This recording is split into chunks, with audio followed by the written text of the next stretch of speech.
Pessoal, primeiro, de novo, bom dia.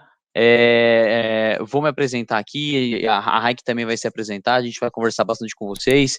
Esse formato digital é um formato super interessante, né, que a gente atinge todo mundo, mas ele perde um pouco daquela pegada de conversa, de troca de experiências automática. Então, fiquem 100% à vontade aí para guardar as suas perguntas, para registrar suas perguntas, e a gente vai bater bastante papo no final. Acho que esse é o grande objetivo, então, para isso eu não vou me alongar aqui, eu quero ter tempo suficiente para a gente poder conversar no final e trocar as experiências necessárias nessa jornada de fato de transformação.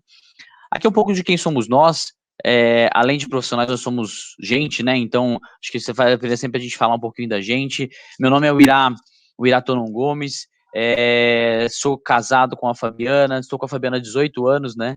Já estamos uma jornada bastante grande juntos. Sou pai da Maria Luísa e do Bento, essas duas bênçãos aí na minha vida, que, aliás, tem um pouquinho de energia aqui nessa época de quarentena, mas está sendo divertido com eles. 10 anos de Ambev, entre a estrutura da Ambev e agora a estrutura da EBI como Global Tax. Passei bastante tempo no jurídico da companhia como advogado que sou, e aí bastante tempo também no fiscal da companhia. Eu sou formado em Direito pela USP, pós-graduado pela USP em tributário, com MBAs em finanças aí, tanto pela São Paulo e o INSPER no Brasil, quanto pela Universidade de Virgínia nos Estados Unidos, focado na Universidade de Negócios de Darden, tá? Sou bebedor de Stella, minha cerveja favorita, sou ariano convicto, então teimoso pra caramba, mas a parte boa desse chat aqui, como não consigo ser teimoso, né, gente, vocês me seguram aqui, vocês podem falar que se eu tô sendo teimoso ou não, tá? Mas como todo bom ariano, sou teimoso. Vai lá, Raik. Eu também sou ariana, são duas arianas tocando esses projetos. Eu não tenho tantas faculdades como o Irá, minha experiência muito mais é dentro da EPI mesmo, já tenho 23 anos na companhia, comecei lá na Argentina, na fábrica de Brahma, então Brahma está no meu coração, aí depois, agora, outra cerveja ótima é quem puder experimentar a Patagônia, uma cerveja argentina muito boa, que também, como argentina, tenho orgulho dela. Estou no Brasil faz 17, 18 anos já, então já sou meio brasileira, meio argentina. Fui aprendendo muitas coisas aqui no Brasil, fui crescendo na companhia. Eu fui 3 anos à Índia também, então eu tenho essa experiência de criar centros de serviços em outros países, falando com outros países, não? E outros fusos horários, que foi uma experiência bem legal dentro da companhia. E, bom, e agora estou neste projeto como directora y dona da frente de finanzas y de tax, y estoy tocando esta transformación que UIRA comenzó y ahora estoy implementando con la equipe para llegar al próximo paso. Entonces, essa seria, sou eu. Bora lá. Gente, vamos lá, vamos falar um pouco dessa jornada e vamos alinhar um pouco as expectativas aqui. A gente não tem como foco entrar nas ferramentas e discutir cada ferramenta, a gente pode fazer isso sem problema nenhum nas perguntas, ou a gente pode fazer isso em sessões particulares com cada um de vocês quando vocês quiserem. A gente se apoiou muito em benchmarkings durante todo o projeto, então a gente faz super questão de estar aberto ao benchmarkings também, mas a grande questão aqui é como a jornada começou, como a jornada se estabeleceu e para onde a jornada está indo. Acho que esse é o grande intuito dessa conversa, porque mais do que a tecnologia, a gente tem que ter um processo de transformação e um porquê de transformar, né? Estar apaixonado pela tecnologia não pode ser um negócio, né? Até porque a tecnologia muda, a gente tem que estar abertos a mudanças, a gente tem que estar abertos a destruir o que a gente mesmo construiu. Mas essa jornada foi uma jornada difícil, é uma jornada que todos nós aqui no Brasil passamos intensamente, as grandes empresas brasileiras e as pequenas também, porque no fim das contas a complexidade é para todo mundo. Então acho que vale a pena a gente compartilhar como a gente passou por ela e aí entender com vocês se todo mundo passou pelo mesmo sentimento, todo mundo passou pelos mesmos momentos e como é que a gente alinha esses momentos, tá? Vamos lá. Eu acho que esse slide ele resume bastante como as coisas começaram no Brasil, né? Assisti bastante as palestras de ontem e foi muito interessante ver o pessoal conversando sobre, cara, o quanto o Covid colocou pressão na nossa operação, o quanto essa situação de pandemia mudou as nossas realidades e o quanto ela forçou uma nova realidade. Eu concordo plenamente, mas quando a gente fala de techs no Brasil especificamente, eu acho que o Covid ele veio só para acentuar a pressão que o Brasil já fazia, né? A gente vem numa jornada de digitalização brasileira há muitos anos, iniciada e forçada pelas nossas autoridades fiscais, que estão fazendo um trabalho perfeito nesse sentido, né? Esse é o core business deles, eles têm que trabalhar nesse sentido, sim. Os impostos têm que ser coletados da maneira correta, as empresas, as pessoas têm que pagar o que está escrito na lei. A gente não está discutindo aqui se o que é justo, o que não é justo, ou se pagamos mais ou menos do que devíamos, mas se está estabelecido, todos nós temos que pagar, e eu acho que eles fazem um trabalho muito qualificado e, por isso, reconhecido internacionalmente como uma das melhores, se não a melhor, equipe de fazenda, equipe de arrecadação e administração tributária do mundo. Mas quando a gente olha essa realidade não é de hoje, né? É uma realidade que começa há mais de 10 anos atrás, 15 anos atrás, e que a gente está vendo alguns países do mundo agora começando a falar sobre nota fiscal eletrônica, começando a falar sobre digitalização, enquanto a Receita Brasileira já tinha entendido isso há muito tempo, né? Então, eu costumo separar muito isso na nossa cabeça, de que a gente passou por dois grandes momentos. A gente passou por um momento muito longo, foi um momento de reação, né?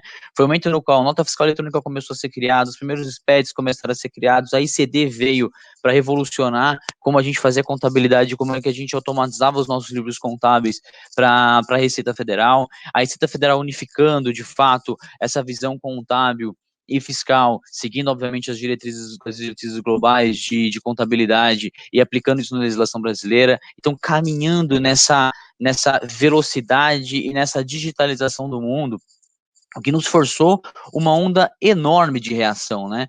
Eu brinco com o pessoal que essa onda de reação ela pode ser traduzida como sobrevivência, né? A gente precisou sobreviver, as empresas brasileiras passaram por muito tempo quietas nesse sentido, então pouco investiram em tecnologias fiscais, pouco investiram no seu background para apoiar essa transformação, porque pouco viu um valor nisso, né? A gente foi criado num ambiente lá de trás, lá de 98, 99, de leis inconstitucionais, de um ambiente pouco preparado tecnicamente, e a gente não se deu conta dessa transformação que estava acontecendo e que a Receita estava fazendo o trabalho dela, que a Receita estava aplicando de fato os esforços onde ela devia e a gente ficou de fato quieto. Então, a gente passou por muito tempo correndo atrás da Receita Federal, tentando sobreviver em cima dessas informações.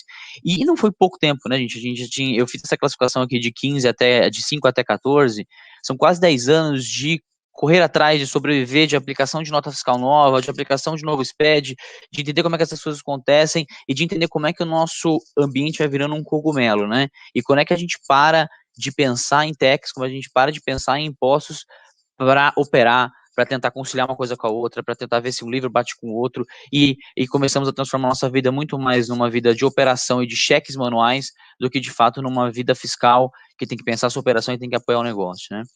Aqui na EBI, e focado muito na operação da Ambev no Brasil, desculpem, a gente começa a partir de 15 a tentar mudar um pouco esse jogo, né? De maneira alguma desafiar as autoridades fiscais nesse sentido, muito pelo contrário, mas entender que também a gente tem que ser proativo. Se a gente tem uma autoridade fiscal super focada em fazer cruzamento de informações, se a gente não trabalhar nesse sentido também, a gente vai ser sempre atrás. E cruzar informações nada mais é do que ter as informações necessárias para tirar insights delas, né? Então eu deixo de trabalhar só com informação e dados e começo a tirar insights delas. Esse movimento começa na companhia mais fortemente, mais organizadamente em 2015, final de 14 para 2015, no que a gente chamou de tech fiscal. Foi a primeira vez que a gente começou a se movimentar mais voluntariamente para esse ambiente, apesar de a gente ter feito lá atrás muitas vezes testes para a Receita Federal, mas a gente se voluntaria no sentido de sermos proativos nessa jornada. Então a gente começa a criar tecnologias, a gente começa a criar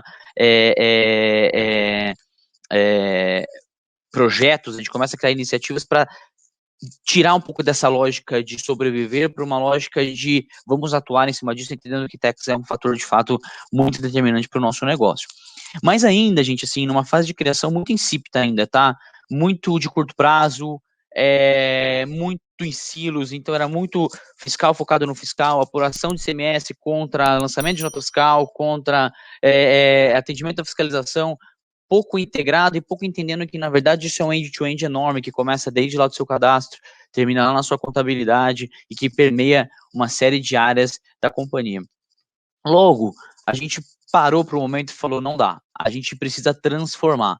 E transformar não pode ser uma medida que você faz uma pequena evolução a cada ano. A gente precisa romper com essa lógica, estabelecer uma nova lógica para criar um novo ambiente, para criar uma nova realidade e uma nova plataforma, se a gente quiser de fato sobreviver nesse mundo novo de variações, de transformações e tudo mais.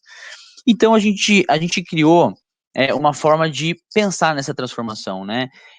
Eu costumo sempre conversar com o meu time que a transformação era uma jornada de conhecimento. Por que conhecimento? Porque primeiro se você saber onde você quer chegar, né? O transformar pelo transformar vira amor por tecnologia, né? Então você coloca a tecnologia mais fancy para parecer que ficou legal. Mas no fim das contas não é isso, né? Onde eu quero chegar, né? Quem vai nos levar lá e como a gente vai caminhar? Sabendo responder essas perguntas, você começa a de fato a transformar o seu negócio e entendendo, claro, qual é o nível da transformação que você precisa e qual é o nível da transformação que você quer, tá? Então, o primeiro elemento que a gente sempre conversa é gente. Gente é fundamental em qualquer transformação digital. A gente está vendo até os próprios CEOs das Big Techs americanas falando sobre isso. Não existe transformação digital, não existe revolução digital, não existe a nova era digital sem gente. São as pessoas que fazem a transformação digital, não é a tecnologia por si só. Então, a nossa gente traz necessariamente o conhecimento do nosso negócio, né, gente? Conhece o nosso negócio, sabe onde aplicar o nosso negócio e conhece a sua companhia, né? Então conhece o jeito que as coisas tocam, conhece onde pode cutucar, conhece onde não pode cutucar. E claro que isso sempre engajado com cultura, porque liderança nessa hora é fundamental para as coisas acontecerem. Somente com o engajamento da liderança e somente com o intuito da liderança de mudar é que a gente vai mudar. Então aqui, isso é fundamental, foi o momento que a gente deu a virada de chave, foi o momento que a gente parou de entender techs como uma área de custo para ser uma área de fato de oportunidades e uma área de diferencial de negócio, né? Eu paro só de gastar, eu paro só de pagar, e eu entendo que pagar é necessário, dado que eu tenho um negócio estabelecido num ambiente tributário brasileiro, mas que eu tenho que pagar da maneira correta, eu tenho que aplicar meu recurso da maneira correta, para que eu possa, de fato, ser mais efetivo nessa jornada. E claro que vontade e coragem de transformar depende muito do ambiente corporativo e da cultura corporativa de cada uma das companhias que a gente está aqui conversando. Então a gente tem que também entender os momentos. Tem companhia que é mais arrojada, tem companhia que é menos arrojada. Isso não é um demérito, isso não é uma vantagem, né? Isso é só uma característica. A gente tem que ser muito fiel à nossa característica para a gente não querer fazer o que o outro está fazendo, não seguir os nossos princípios e a gente capota nessa estrada. Mas que, de fato, a única forma de transformar é esticar a corda a ponto de rompê-la e entender o que você quer romper, de fato é verdade. Então a gente tem que só saber que se eu não estou disposto a esticá-la desta maneira, a minha transformação vai ser mais lenta e eu tenho que tomar cuidado para saber se eu tenho tempo para essa lentidão, né? Um terceiro momento que para mim é chave é discutir as novas capacidades que você quer entregar, né? Então, quais são as capabilities que eu preciso desenhar para a minha área? O que eu quero da minha nova área? O que eu quero transformar? O que eu quero trazer para a minha área?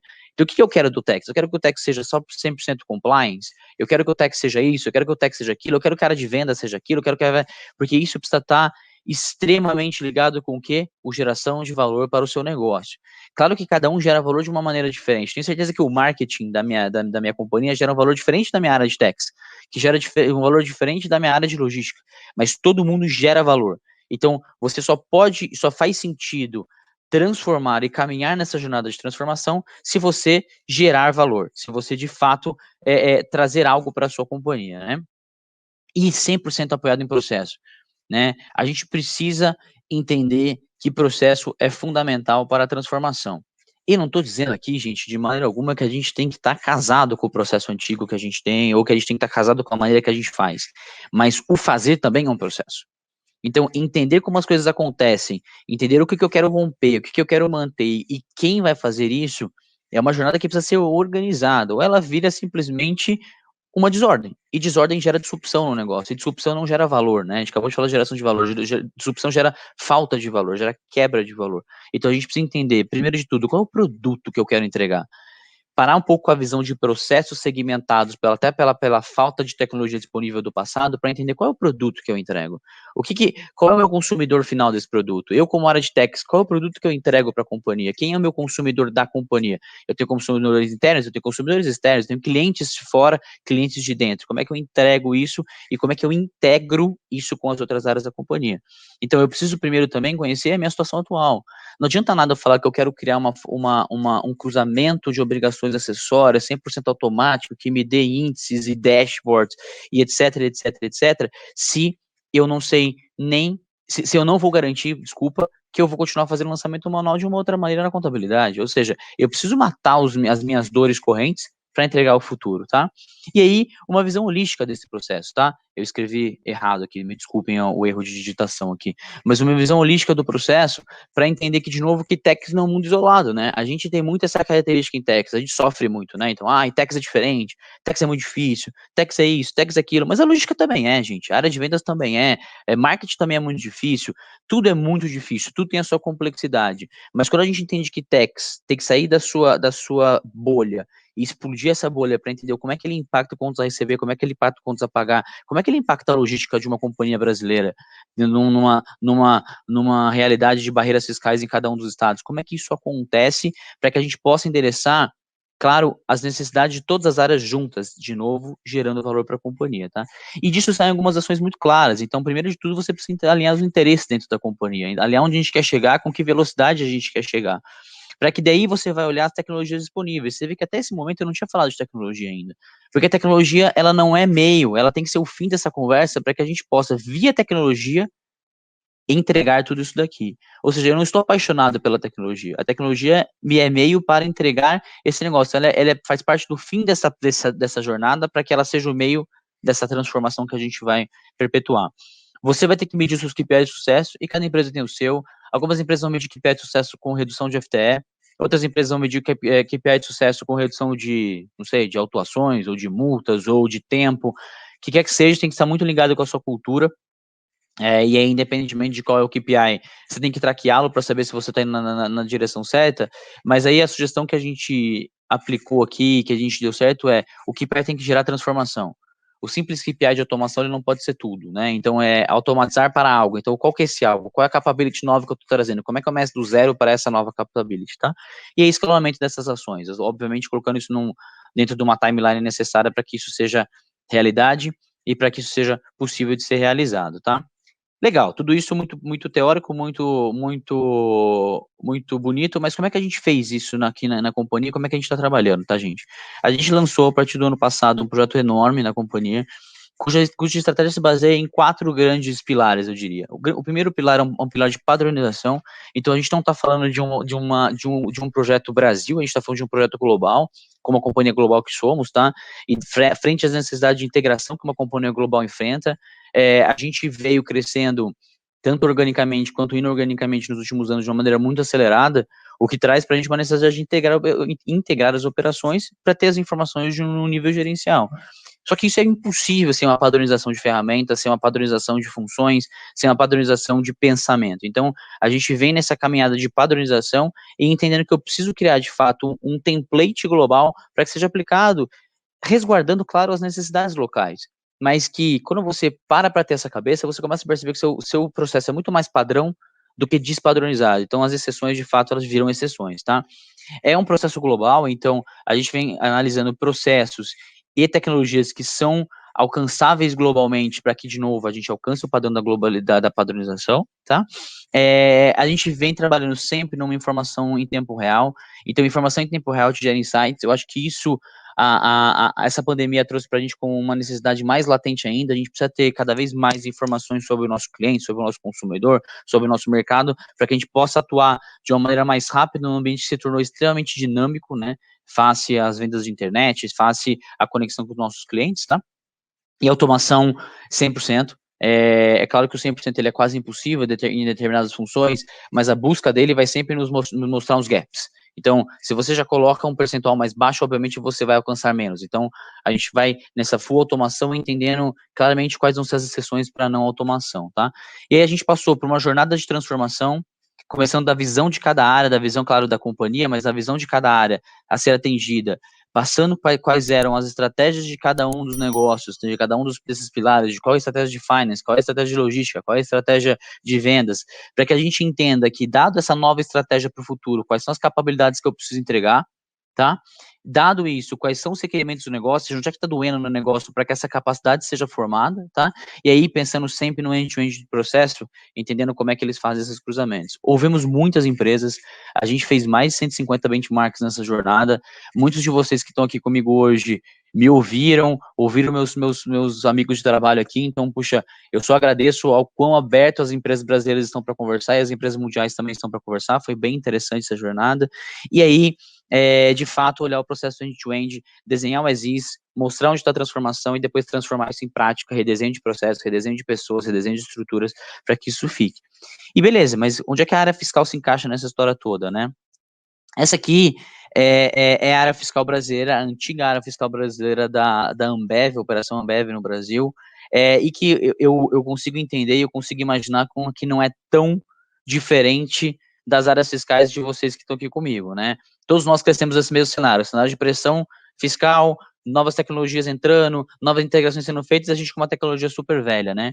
E para isso o Brasil, de fato, foi utilizado como benchmark. O Brasil, a gente comparando os nossos países de operação, a gente está em mais de 70 países, é de fato o país mais complexo tributariamente, a gente existe alguns níveis de complexidade espalhados ao redor do mundo, impostos diretos nos Estados Unidos são muito complexos, a Índia é muito complexa em indiretos, a Colômbia também é, mas quando você soma todos os cenários diretos e indiretos, folha de salário, etc, o Brasil é o país mais complexo e o país mais digital do mundo em termos fiscais, então isso traz uma complexidade maior ainda. Então, quando a gente caminha olhando o Brasil como benchmarking, por óbvio que o que a gente desenha no Brasil muito provavelmente vai ser aplicado nos demais países, né?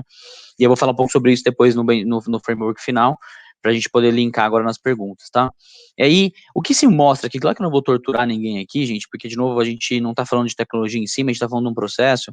O que se mostra aqui é muita integração, uma porções de integrações que eu tenho que checar para saber se o dado está indo para o lado certo, está indo para o lado errado, a gente sendo cliente e usuário do processo de inbound e outbound, tendo que influenciá-lo, sendo que eu tenho que fazer muito processo manual, então é lançamento de nota, é captura de nota fiscal eletrônica, é captura de nota fiscal de serviço, como é que eu coloco a minha regra para o fornecedor emitir nota correta, não coloco, vou cego, vira aquele imbróglio de discussão que a gente tem que fazer várias inputs manuais, checar se o mesmo input manual está sendo feito da maneira correta, para que toda essa operação migre para a minha etapa de apuração e que aí a gente faz um peso que no Brasil para mim é desproporcional, né? A gente migra todo a força e a energia fiscal no Brasil no momento da apuração, o que é um erro, né? Porque ali já passou, já foi nota fiscal para fora, já veio nota fiscal para dentro, não tem como consertar o que já aconteceu, e via apuração você começa a detectar um monte de erros. E aqui a gente tem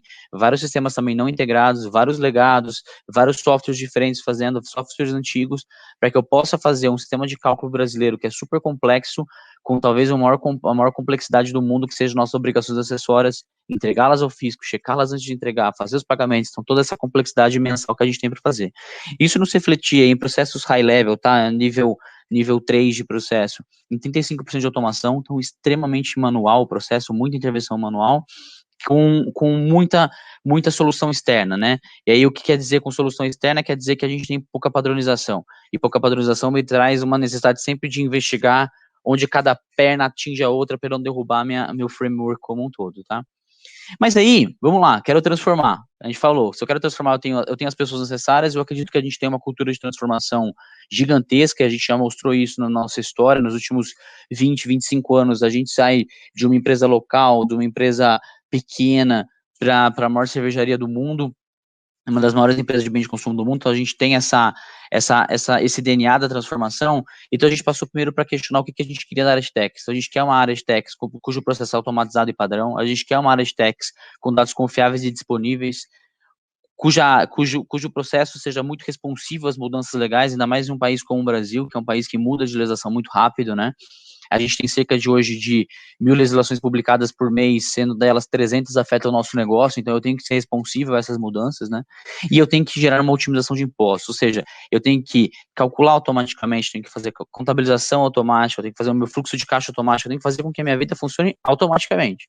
Mas disso eu tenho que o quê? Extrair meus dados confiáveis, então eu tenho que fazer check de sistema, meu sistema tem que conversar, eu tenho que fazer com que uma camada superior olhe para o meu funcionamento e me fale, alerta vermelho, alerta amarelo, tem alguma coisa acontecendo, para que eu não faça isso via pessoas, né?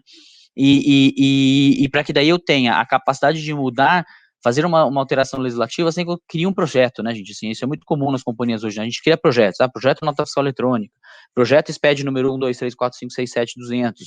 Então a gente cria, é uma complexidade enorme, é um custo excessivo e é uma pressão sobre as pessoas enorme. E no final disso tudo tendo automatização, sem intervenção manual, então sem insegurança, tendo cruzamento e sabendo que as coisas estão acontecendo da maneira correta, sendo rápido na mudança, sabendo que eu estou 100% real time com o fisco, eu vou poder gerar simulações, eu vou poder gerar cenários, e aí com o cenário eu passo a pensar. Então eu mudo o meu jogo, eu paro de ser um cara passivo, pagando imposto e sofrendo no mês a mês, para um cara ativo que paga os seus corretos impostos, como a gente é, o maior contribuinte do Brasil, mas simulando os meus cenários, simulando os meus novos produtos, entendendo os impactos desses novos produtos no mercado, e entendendo que, de novo, assim eu gero valor para o negócio. Ou seja, eu vou lançar uma nova cerveja, qual que é a tributação dela? Eu vou lançar um novo produto, qual que é a tributação dele? Eu vou fazer uma nova operação, como é que é a tributação dela, né? Para que a gente tenha a certeza absoluta de que eu estou 100% compliance, mas gerando valor para a companhia. E esse é o nosso futuro de implementação. Então, é para aí que a gente vai. Ele é uma ideia, né? Ele é um framework. Então, você vê que aqui eu não estou trazendo nenhum nome de ferramenta, porque essa não é a ideia, mas ele é uma ideia de integração total, end-to-end totalmente controlado, tá? Geração de dados reais, como a gente acabou de falar ali, então eu gero dados em tempo real para que as pessoas passem de operadoras para planejadoras, né? Não estou falando aqui do termo que está sendo tão atacado no Brasil, do planejamento tributário, meu Deus do céu, não é isso que eu estou falando, eu estou falando do planejar a sua operação, entender a sua operação, antever as mudanças legais, o que está acontecendo. Então, vai sair um novo CBS, qual que é o impacto disso na minha operação? Vai sair um novo excise tax para cerveja, para álcool, para qualquer coisa que seja.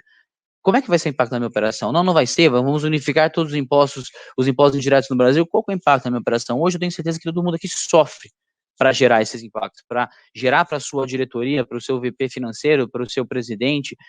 Qual que é o impacto disso, gente? É muito difícil de calcular, depende do cenário. Então, como é que eu faço isso? Como é que eu faço essa conta de uma maneira mais harmônica? Então, vocês veem aqui que isso é full baseado na ferramenta da SAP, no S4, no S4HANA, é a única ferramenta que eu trago aqui porque ela é a ferramenta de standardização que a gente trouxe, 100% conectada, então eu passo a ter uma única fonte de verdade de tax, que é a nossa Central Tax Rules, aqui sim, muito apoiado pelo time da Sovos, que é nosso parceiro nessa implementação, então eu passo a fazer toda a leitura e a implementação de impostos dentro da própria ferramenta, com aprovação e com todos os fluxos de governança desse negócio.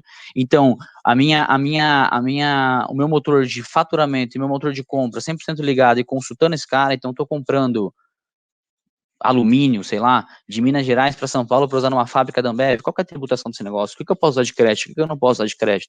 Isso passa a ser automático dentro da plataforma, então 100% conectada com a SAP nativamente, tá? Isso aqui conectado numa única central de tax, que a gente está promovendo no Brasil via o TDF, trazendo isso para o Brasil como uma central de tax, uma inteligência aqui de harmonização dessas informações e padronização dessas informações, para que eu possa fazer o cálculo e as obrigações acessórias de uma maneira 100% automática, e aí, de fato, faça no final o meu cálculo de impostos, desculpa, a minha contabilidade de impostos de maneira automática, sem ter que gerar um fluxo de reconciliação contábil, etc, etc, etc. 100% controlado no meu Control Tower, tá? E cujos requerimentos legais de guarda de documento integrados numa plataforma super moderna e super versátil de guarda de documentos, tá? Claro que no Brasil ainda tem alguns regramentos sobre guarda física de documentos, tudo bem, mas eu posso administrar a mesma guarda física aqui dentro, tá? Então você vê que a gente sai do nível de 35% de automação para 72% de automação e o nível de padronização de 76% usando o mesmo nível de ferramenta. E aqui, gente, um último dado que eu gostaria de trazer para a gente finalizar e aí ter tempo para a gente bater um papo isso aqui é um framework muito baseado na realidade do Brasil, mas que está já sendo testado ao redor do mundo. Então, a gente fez o teste nos Estados Unidos, bateu com 82% dos requerimentos americanos, ou seja, isso é aplicado nos Estados Unidos, entendendo que a lógica é aplicada, a integração é aplicada, o Command Tower é aplicado, mas a regra específica tem que mudar, por óbvio, né? Lá é tributado a X%, com X regra, o que eu posso deduzir, o que eu não posso deduzir, mas a regra em si, eu vou sempre ser individualizada, mas aqui a gente mata aquele maior estigma de tax que não, a gente é muito diferente, é impossível padronizar, isso não é uma verdade, porque isso é uma forma de se defender em Tex, né? Como você é muito diferente, você não se abre para o mundo, então você sempre se mantém a parte dessa realidade, se mantendo isolado dessa realidade, você não evolui, porque você não evolui com o seu negócio, você não se entende parte do negócio. E aqui a gente consegue provar isso, então, a gente bate 82% dos requerimentos americanos e a gente já bateu 78% dos requerimentos mexicanos, que são duas operações enormes para a ABI, são duas operações gigantes para a gente, e que, batendo essas operações, a gente começa a ter uma confiança muito grande do rollout disso para o mundo e da adaptação das regras locais, mas sempre baseado nesse coração, nessa estrutura, nessa espinha dorsal de aplicação. Ou seja, a gente parte de um cenário caótico, de um cenário que o Brasil pressiona a gente, de um cenário que as autoridades fiscais estão muito mais à nossa frente, a gente evolui o nosso mindset para entender que a área fiscal é uma área de geração de valor, não uma área de destruição de valor. Com a geração de valor, a gente apoia nossas pessoas, a nossa cultura de transformação, a gente entende o que o negócio precisa, e entendendo o que o negócio precisa, a gente cria a lista de capabilities que a gente precisa desenhar.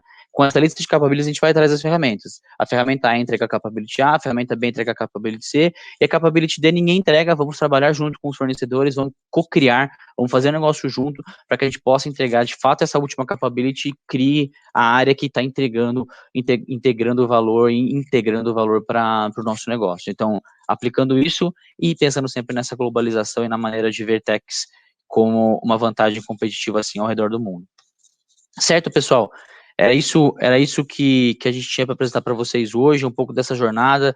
São bastante no começo da jornada ainda, aplicando ela para o Brasil, um país super complexo. Ano que vem a gente termina essa implementação Brasil e partimos para a América do Sul e América Central, principalmente com o México, e depois a gente rollouta isso para o resto do mundo, com diferentes anos e com diferentes estratégias de rollout. Certo? Raik, esqueci de alguma coisa que a gente tinha combinado, eu deixei de falar?